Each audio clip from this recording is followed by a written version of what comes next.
François Hollande, lorsqu'il était intervenu à la barre, il a reconnu, lorsqu'il y a eu, par exemple, la vague de migrants, donc le chemin des migrants qui promenaient voilà, par l'Europe de l'Est, tout ça, qui savaient que des terroristes se cachaient en fait, dans ce flot de migrants. Il me semblait que le but d'un gouvernement et d'un président de la République, c'était quand même aussi de protéger ses concitoyens. Je pense qu'il est regrettable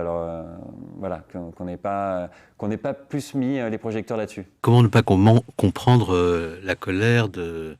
victimes d'attentats terroristes qui, lorsqu'ils ont été confrontés à ce qui vient de nous être raconté de façon extrêmement sensible et pudique à la fois, et j'ai été confronté pendant toute la période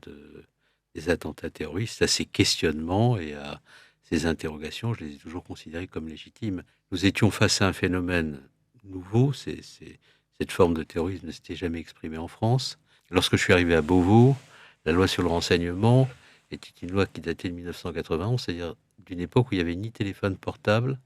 ni Internet.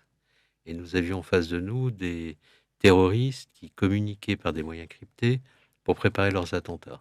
Donc il a fallu adopter la loi de juillet 2015 qui a considérablement modernisé les moyens des services de renseignement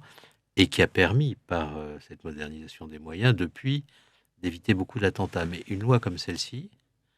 c'est plusieurs mois de discussion au Parlement, c'est beaucoup de temps pour les décrets d'application parce que on touche à des libertés publiques dans un état de droit, et donc c'est des décrets au Conseil d'État, c'est un temps que le gouvernement ne peut pas comprimer, c'est un temps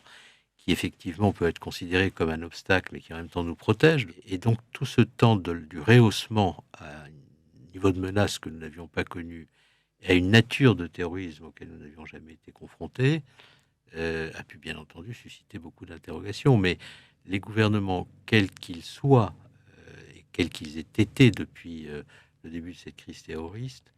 ont tous agi dans la même direction. J'ai moi-même été amené à modifier les conditions d'intervention des forces spécialisées quand des tueries de masse intervenaient, en remaillant le territoire national avec la BRI, le GIGN et le RAID, pour qu'ils puissent intervenir en moins de 20 minutes, quel que soit le point du territoire où se produisait une tuerie. C'est ainsi que lorsque Arnaud Beltrame a eu à faire face aux terroristes, nous avons pu intervenir très, très rapidement. Mais nonobstant toutes ces explications, un ministre ne peut pas ne pas comprendre qu'il y ait de la colère, qu'il y ait des interrogations, des demandes d'explications et qu'il y ait des réactions citoyennes.